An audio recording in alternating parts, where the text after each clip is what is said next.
Hello and welcome to a Painted Cthulhu. Once again, we're going behind the bar with an interview with the creator, writer, and various other things of the Painted Wastelands. Chris, would you like to introduce yourself and say hello? Hello.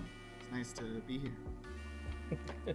And of course, I got my co-host Jay, who might drop out depending on if Google will actually keep her microphone working for more than 5 minutes. We love tech issues here. We always do. So we'll start off with the first question that we always ask, which is an icebreaker. It's meant to be one of those fun things that doesn't mean anything. You can say whatever you want. And that is, if you can think of what a pint of Cthulhu would be as a drink, what would it be? Alright. So I actually thought about this because I listened to your podcast. And I thought to myself, what would a good, quippy answer be? And I had a friend who was stationed in Alaska, and she brought down a bottle of salmon-flavored vodka. Oh, no. And it is probably one of the most foul things you could imagine. Gotta Google this. Salmon-flavored vodka. I mean, it tastes exactly what it sounds like. I assume it's good in a mixed drink. So it'd probably be part of this salmon-flavored vodka, and the other part would be Wizard Gulp. Wizard Gulp is one of the most popular sodas in the Painted Wastelands. It began as Tim and I talking about the things that people eat and drink in this weird dreamland, and we kicked back and forth all these different ideas.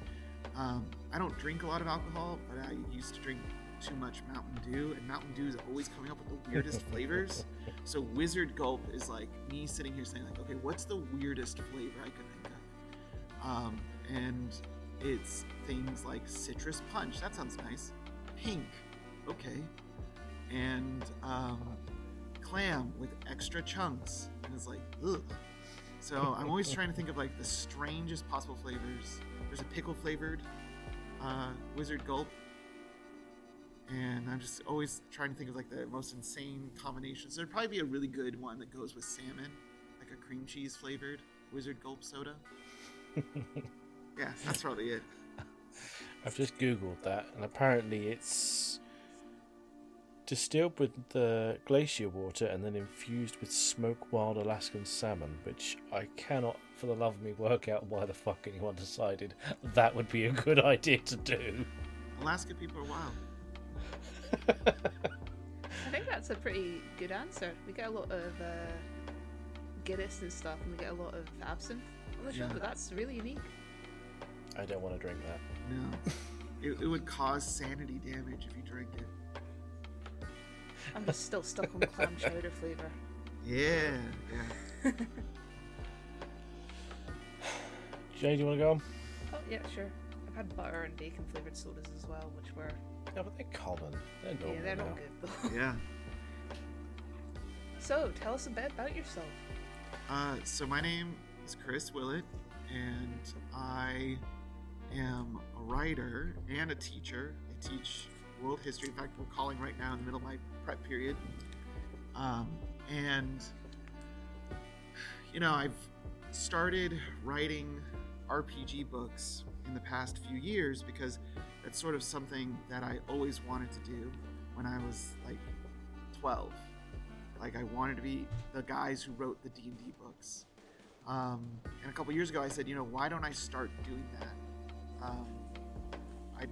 Obviously I didn't go into game design as a full-time career, but I thought I could self-publish things. And what ends up happening in the world of self-publishing is there's no one there to tell you not to do something, except for yourself. So I just talked myself into it, started doing it. I've published a few zines about ancient Greece, and you know that was me sort of figuring out the process. I was working with another company called Sharktopus Games, but it really wasn't what I wanted, because what I wanted was to publish a real book, a physical, hardback Dungeons and Dragons book. And then I decided to go my own path, make my own publishing company called Agamemnon Press, after the character from the Iliad. And what got us started on the Painted Wastelands was me contacting Tim Malloy. So Tim Malloy is an artist he's from New Zealand, but he lives in Australia. And I just stumbled across one of his pictures someone had posted. I was like, that looks so cool. He has an Instagram. I was like, what if I messaged him and said, would you want to work on a project with me? My idea was I could find an artist and we could split the profits 50-50 because art is expensive, right? Like that's what this is all, like all of this is these steps that led down this path. Art is expensive and paying for art is expensive, but you need good art to sell your products. So I said, what if you did all the artwork and we'd split the profits together? And I was like, we could just take some of your old stuff. Like, you don't even have to draw new stuff. We could take some of your old drawings and just do something with it. I could just come up with a story. And that's when Tim was like, actually it already exists in a world. I already have a world that exists in my mind. All my comics and drawings and little watercolors that I've been drawing for 20 years, they're all part of a setting. He had a campaign setting that existed in his head, but had never actually been written down before. And so I started to load my brain with everything Tim. I read all of his comic books multiple times.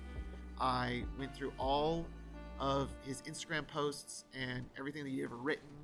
I read books that he recommended. He has this giant bookshelf full of the weirdest books. And I'm like, send me those lists. Let me cram those into my brain. And I rewired my brain to fit into his wavelengths. And we created the Painted Wastelands together. So it was really more like working with someone like George Lucas to make a Star Wars game. I'm making a Painted Wastelands game. It has to fit into his world. I basically will write a page and send it to him. And he'll be like, that's great. Or he'll be like, change this. Or what about that? Or we have these brainstorming sessions where we come up with ideas. And then I do it. So that was the process that brought us to this point where I actually did the Kickstarter. And you've been successful on it as well, so congratulations there. Thank you. So I've got to ask about the art and kind of the style. I mean, I know obviously without Tim here, it's kind of a one-sided on your answer, but we'll try and get Tim in later on this one. But with the theme of that artwork, was that the theme you were going to go for, or was it the art inspired the theme, or which came first in your opinion on this? Oh. Why did you kind of go with the psychedelic kind of idea? It's definitely the art came first. We actually talked about the idea of the role-playing game book as art book. There's a lot of art books, you buy them, you look at them, and they go on your bookshelf. And maybe you look at them again, but you probably don't go back to them very often. Yeah. But with a role-playing game book, you're going to go back to it all the time. We wanted a book that was enjoyable to look at, enjoyable to read, and to play at the table. So the psychedelic designs and looks, that's all Tim. One of the things about this project is, again, I am adapting his world. So Tim, when he drew something, I never told him, could you make it a little bit more like this? Could you do a little bit more like that? I was like, no, this is what God intended it to be. It looks this way. The guy has tentacles, and I will not tell him to remove them. It is not my place. So all the designs are him. He's strongly influenced by Mobius and Twisted Metal. He has very clean, sharp line work. He's really skilled at watercolors and digital work. He's done a lot. Like, you can go on his Instagram and you can purchase watercolors from him that are unique, like a singular one. It's not a print, it's not copies, it is a one-time item, and you can be the only person who owns it. He's also done a lot of comic book stuff, inking and things like that. And then he has his own comics that he writes about a character named Mr. Unpronounceable. He traded his name away, and now his name is Unpronounceable. He's a sorcerer necromancer who stumbles through this dream world. And it is very dreamy and a little psychedelic. The psychedelic themes of the Painted Wastelands and the very dream element of it is because it's sort of a corner of his world that was very undeveloped. We picked it because it existed, but he didn't know that much about it yet. There wasn't that much lore written down about it, and that it was very fitting as an adventure site. It's just a place to go wander around and run into these desert weirdos who are just living on the fringe of society. So that's how almost all the artwork influenced the designs. In fact, one of the way that I approached him is I took one of his paintings, this squishy scrotum-like wrinkled sorcerer who's smoking a big pipe, and I created an encounter. I wrote up what the encounter would be like if you met him, and I sent it to Tim and said, "I could do that. You could do this." And he read it and said, "Dude, that's the vibe. You got it." And that's what I think convinced him to open up his secret mind palace to a stranger, because we didn't know each other. Now we're very close friends. We talk almost every day. Nice. Okay. Yeah, nice. Yeah. Oh, Oh, no worries. easy. So, tell us about this odd psychedelic dream palace game. Oh, so it's a hex crawl because what I wanted was to include all this information about the setting, because the setting is very interesting, and I wanted it to be something that players interacted with. And we can argue about whether the hex crawl is the best way to do that or not, but I wanted something where each little location had its own thing, and that there was a thing there to interact with, and that those things would be interesting. The second thing that we did is that I tried to pull as often as I could Tim's original ideas and fit them into the setting. Things like in his Instagram posts and comics, he's created a fictional TV show. He's created several of these fictional TV shows, like Hasteron's Dilemma. Hasteron's Dilemma is a popular like hospital soap opera that gets beamed into the brains of people from entities that live on a higher plane of existence. It's just like on accident. They didn't mean to. But everybody watches it. Everyone's obsessed with it. In fact, there's even a group of people who worship it and have created a shrine of television sets. They sit around and watch it religiously. And you can interact with these people. If you have to be careful, though, you shouldn't look at the TV screens.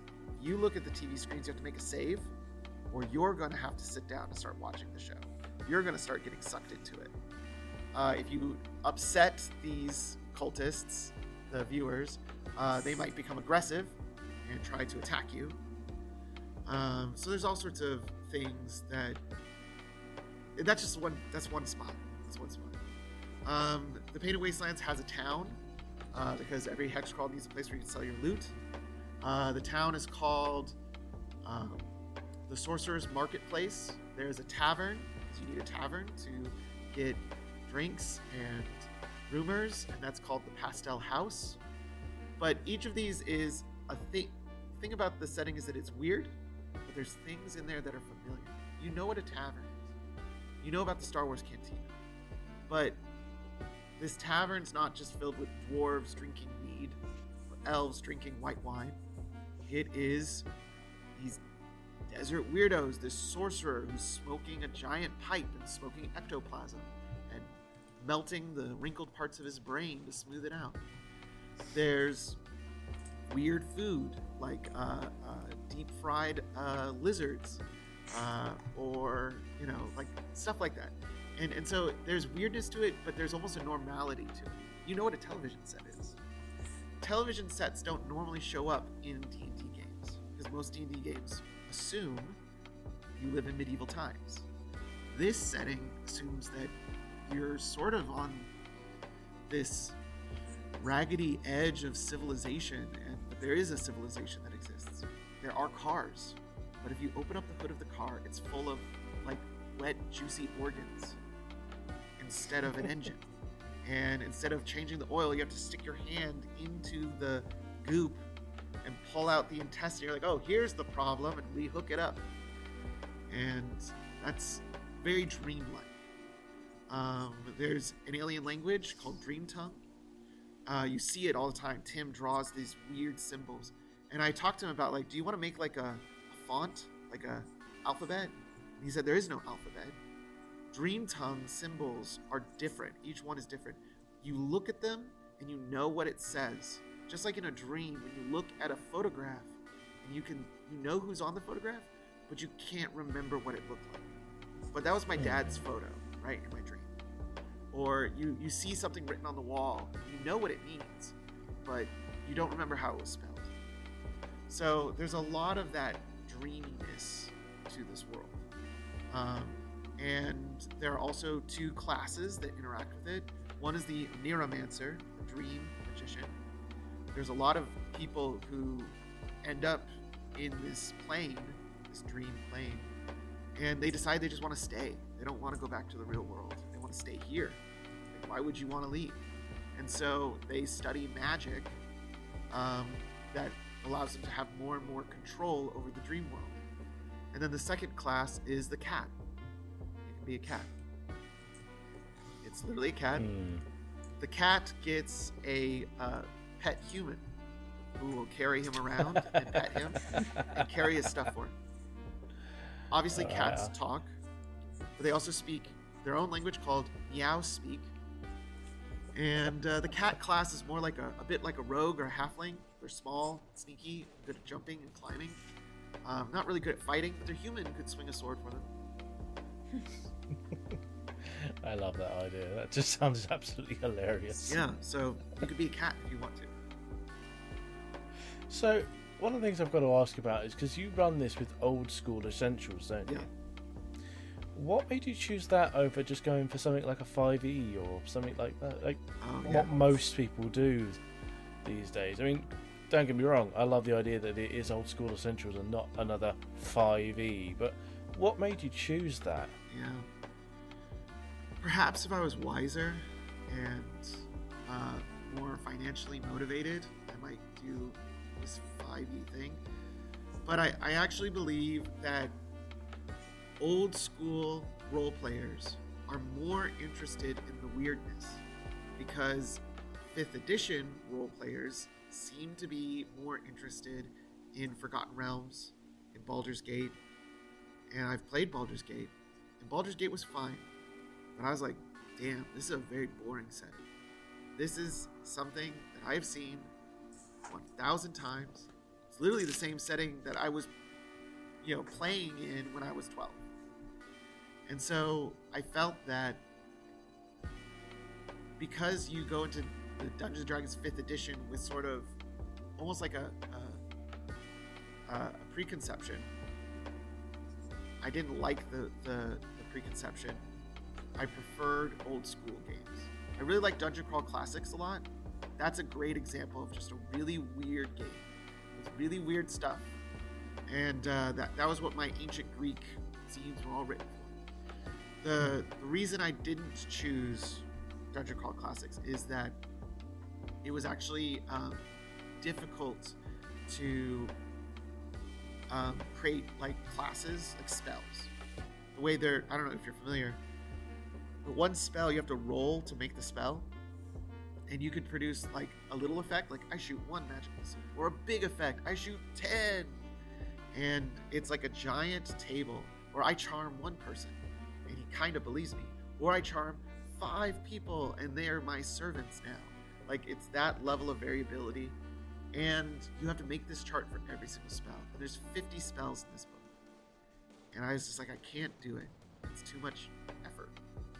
So what I liked about old school essentials is that I felt it was sort of like a lingua franca of role-playing. Like, you're familiar with it. Even if you're like, I don't really like old school essentials, that's fine. You can very easily change the things about old school essentials you don't like, because it's basically the same as basic and expert D&D that has been played for 20, 30, a long time. Okay, it's been a long time, and so that's why I chose Old School Essentials. I like the simplicity of it. I liked that it's because of its simplicity and its familiarness. You don't even have to really think about the rules that much. The rules get out of the way. It's D&D in the platonic sense of playing. Whereas with 5th edition, there's a lot of, and with 3rd edition, which is where I got started, there's like a lot of these mechanics and things like that. And I wanted the story and setting and the creatures and the stories that you're going to tell to take center stage. And that a lot of the stories you're going to tell is going to be because of emergent gameplay. You walk in to the pastel house. You see this sorcerer licking a toad. He offers it to you. You're like, do I do it? And everyone's like, do it, dude.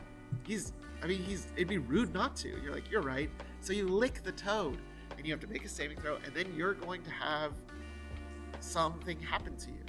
And that emergent play is going to create this story. It's like, dude, remember the time Jay licked a toad?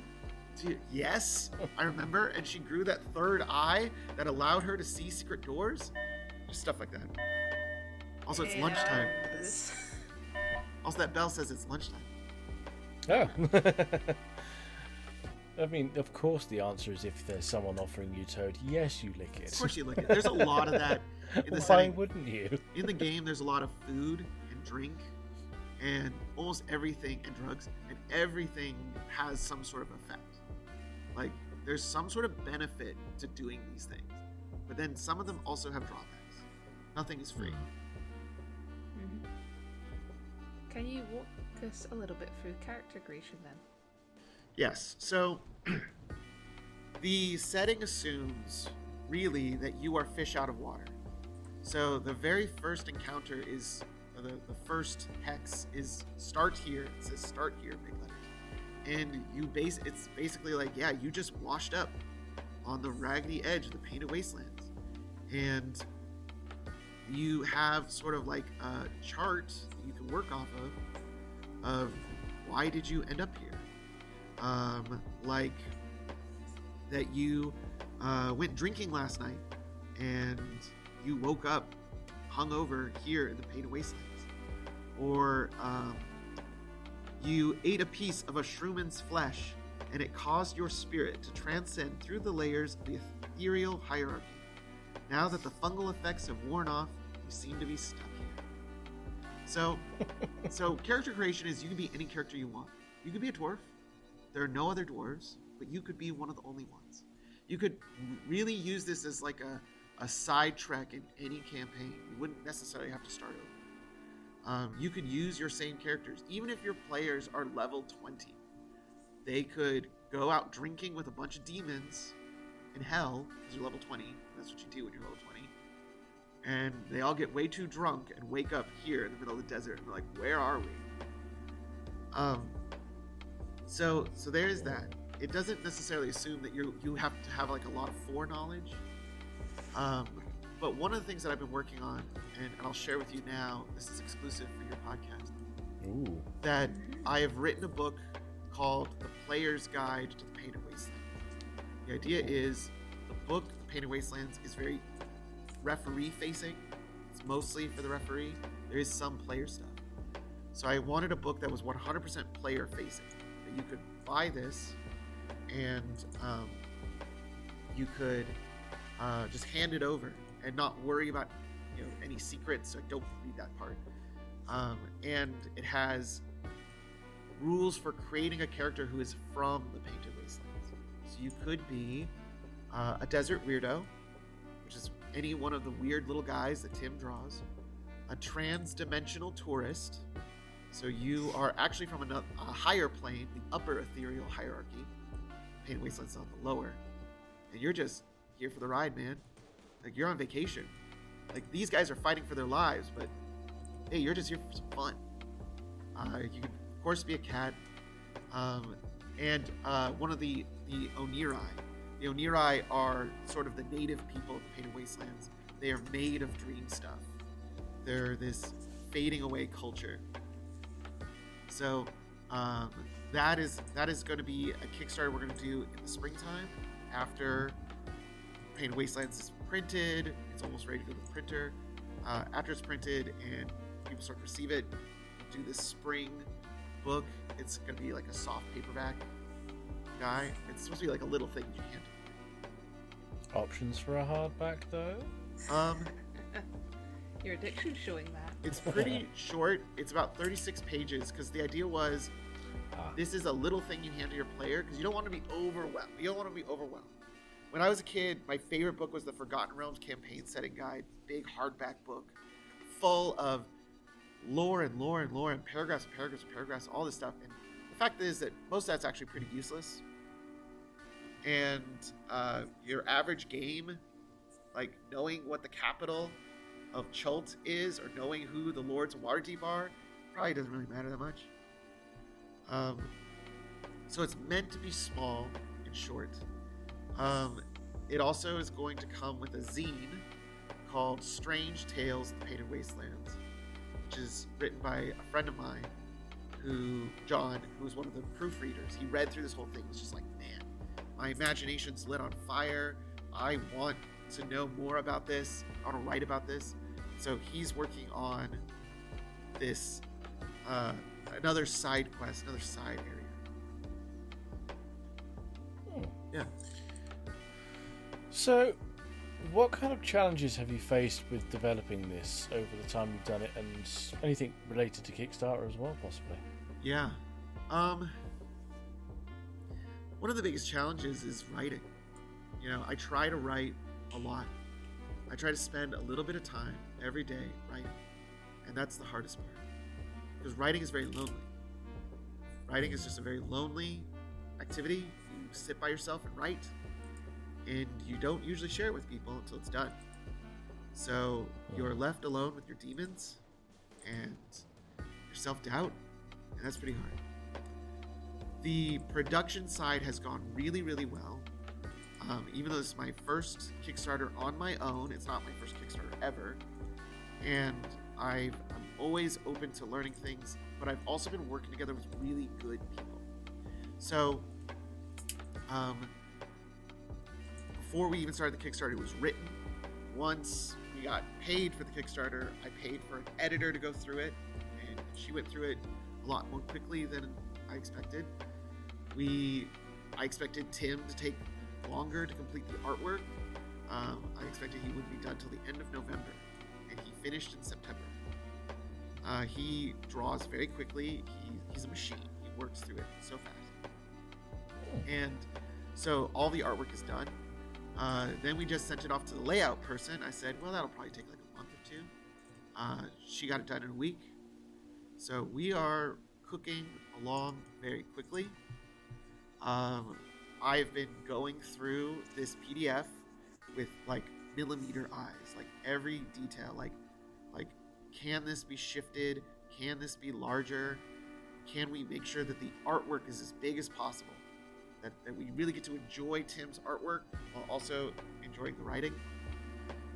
So there's been that, and then getting all of the components together for the add-ons. So one of the things that I did for this project is I put together a bunch of add-ons, dice, cards, the deck of strange things, and the money, the paper money. This is because of a couple ideas that I've had. Obviously, these dice are just from Chessex. It's not like custom special dice. But custom special dice take months to produce. And it can really hold things up.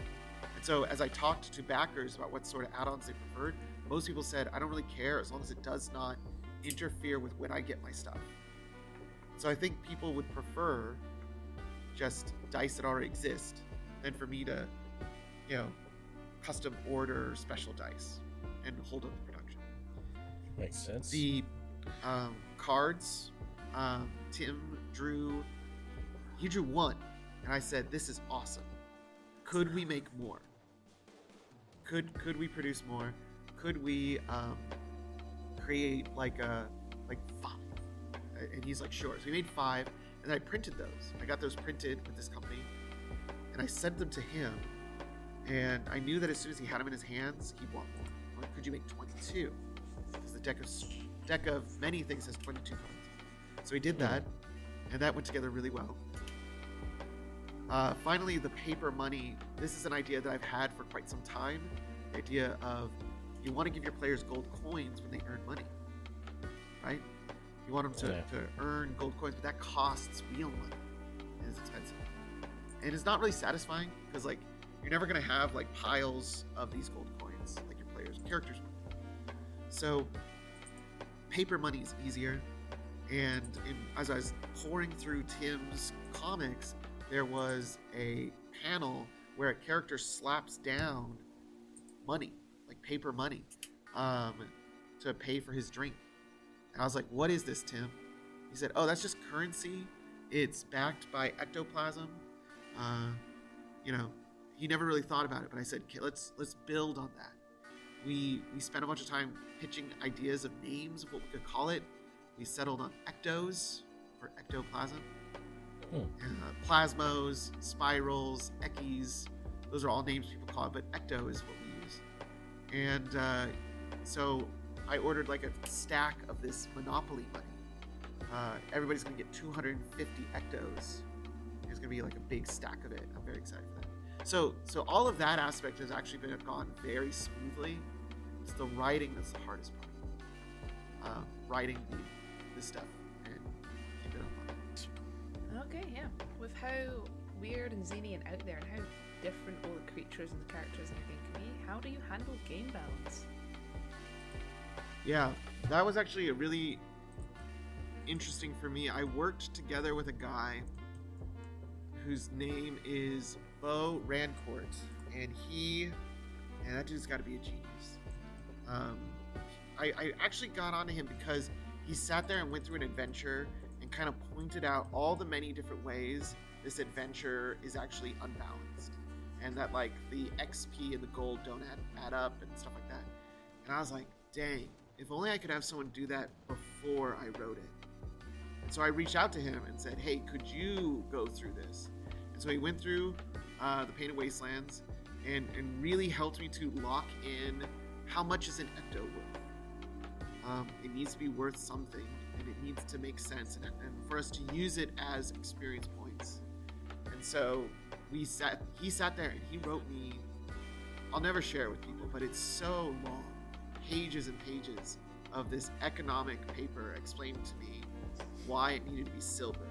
And I was like, this is brilliant. Thank you for sharing this with me. Next time, just say to me, Chris, 1 ecto should be worth 1 silver. And I'll go, you got it, bud. You don't have to convince me. I believe you. And I will also point out that like the weirdness is not necessarily in the rules themselves, because I did not want the rules to get in the way of the storytelling, of the emergent gameplay. There are new mechanics that I introduce, like the fact that Tim talked about the fact there are nightmares that live in the Painted Wastelands. There's nightmares living out here in the Dreamlands, and they eat and prey on dreamers. So resting is something that happens in Old School Essentials. There's rules for you need to rest. And I decided to make it a little bit weirder. It's not just that a monster is going to come kill you, but a sleep paralysis hag will give you sleep paralysis, and she's going to steal all your money. Or there's a cat that tries to sneak into the camp and steal your breath. You wake up choking. If you have a cat in the party, though, the cat will notice it first. So the cat can be alerted that there's another cat here. An evil cat.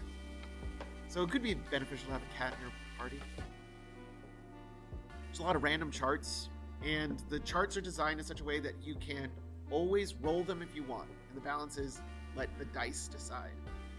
But they're also designed in a way that you can actually just go number 1, number 2, number 3, number 4.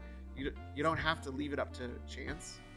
And finally, on most random tables, if there's one that you're just like, I like this one the best, this is the one that I want it to be, then that's the one it's going to be. You make it that one.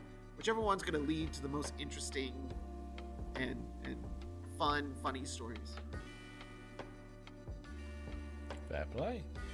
Well, I mean, you kind of briefly touched on it about with the cat knowing the other cat, but how do you go about handling combat and conflict resolution then? So everything has stats, and like everything can be fought, but not everything needs to be fought. You know, running away is always an option. And also, many of the creatures that you run into that normally are unintelligent have motivation, have an intellect, and could be negotiated with, could be talked to. Even something that's like there's a group of raiders who have a giant truck. They have like a giant Mad Max truck powered by ectoplasm. It has a flamethrower on it, and they're all hopped up on this psychedelic war paint. You slap it on you, and it's like a war drug. It like amps you up. And so those guys can be negotiated with. You don't have to fight them. You could fight them and kill them and steal their truck, though. And I think most players are wanting to be murder hobos would probably won't go after it. Or there are these priests who believe in nothing. They are called the Void Cult, and they're complete nihilists who believe in nothing. Many of them believe that the best thing they can do for you is just to end your life, because life has no meaning, and life is suffering. And when you're a conscious being, you're aware of the fact that life has no meaning, and that all you do is fill your life with garbage to distract yourself. You go on podcasts and do interviews just to distract yourself from the fact that someday you'll be dead and nobody will ever care. So that guy, obviously you could fight him, or you could talk to him and have a philosophical debate about nihilism. And depending on how well you convince him, he may actually give you gifts. There's sort of like a table, almost like it's like a what's it called, a diplomatic combat table, where you start to piss him off or you start to make him happy. And if you're trying to convince him, no, life has meaning, that makes him upset. He's more likely to attack you. But if you're like, no, you make some interesting points, that makes him more happy. And the best thing that he could do for you, the happiest he is, he says, finally, someone who understands. He'll give you everything he owns and kill himself.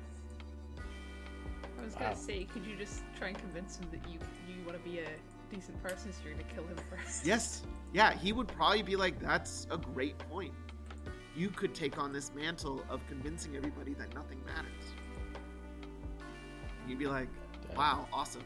I am the most miserable person in the party. What a great... in the party so far. Yeah, what a great gift for me. There's a lot of cults like that in the Painted Wastelands. The Bleeding Eye cult is part of Tim's comics. And there are these people who have daubed blood under their eyes, and it pours out of them like tears. And it's actually a psychoactive substance that kind of crawls into your brain and starts to warp your thinking. Ooh. Yeah, there's a lot of stuff like that.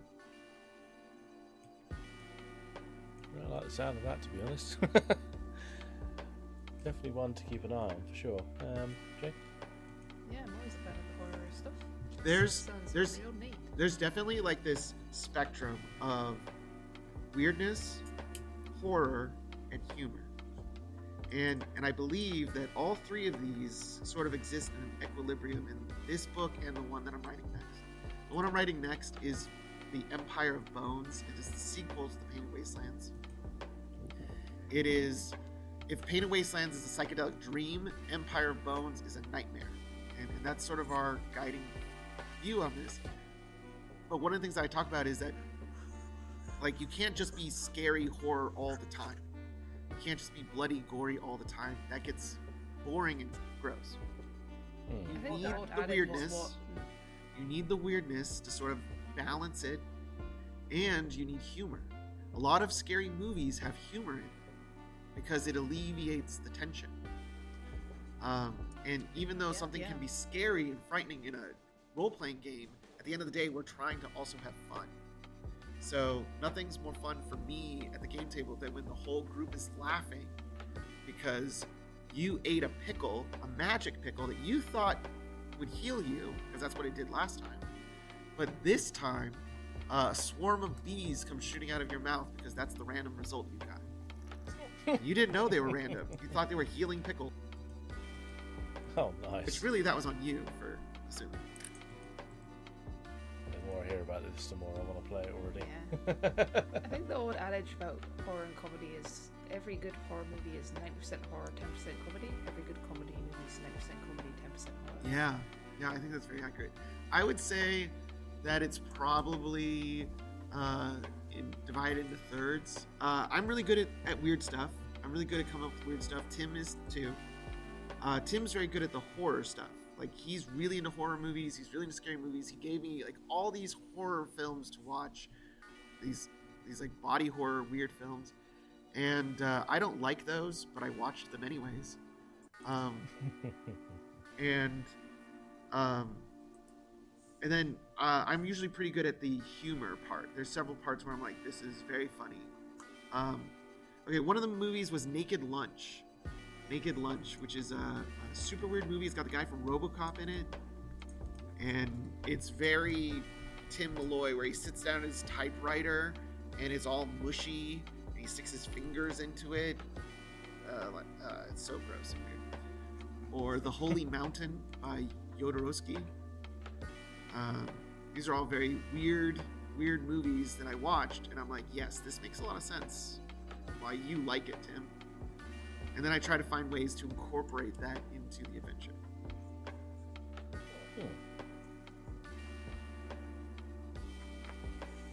Interesting. I have time for one more question, and then I gotta get going. I have to teach class. Ooh. Ooh. Okay. Well, okay, we'll skip through these then.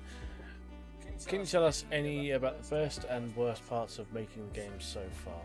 Okay, so the best part of making games, it is when someone reads it, takes it, and is like, I love this, and then writes about playing the game. And so, like, I want people, if you play the game, to write about it and share it with me, and then I will share it with other people, because Tim and I both really enjoy reading people actually running it. Tim often talks about the fact that he's like, it's so weird that I've only met you through the internet, I've never really met you, but you seem like such a nice person, and I've given you a spare key to my inner kingdom in my mind. And you've let yourself in, and you've started to make your own stories in the sandbox. You start playing in the sandbox with me. And what Tim does not realize, or maybe he does, is that I have given everyone copies of the key. I illegally made copies at Home Depot, and I've been giving them out to all of these people. And now everyone's going to go play it in the sandbox. And people are going to take the things that they like about the adventure and add it. Or I've already seen someone who, like, just as part of his weekly campaign, added a little jaunt into the Painted Wastelands and did it out of order and kind of just focused on things that he liked. And I'm like, yes, do it. You don't have to use everything that I wrote. There was like another guy who was talking about the hag, the sleep paralysis hag, and what if she did this, and what if she did that, and what if she did this, and I was like, there's a million better answers than what I wrote down. And do it. Do what you want. I just gave you a little bit of an idea, and now you get to take it. So I really enjoy the part of people taking it and doing something with it and seeing them do it. That feels really, really good and affirming. It makes you feel like this is why I did this. It's because one person noticed it and enjoyed it.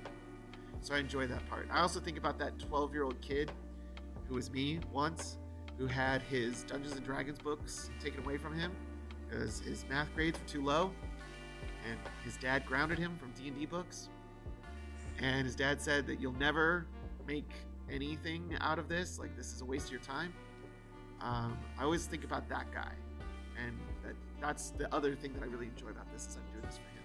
And of course, becoming really good friends with Tim. That's been a The most frustrating part or difficult part, first of all, I don't really get mad about these things. I'm definitely not mad about these things. In fact, I always find it to be very funny. I think it's very funny sometimes when things go wrong.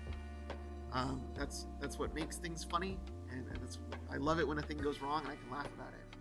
But I recently shared the comics with someone, with the backers, and somebody was like, "Are the comics supposed to be black and white?"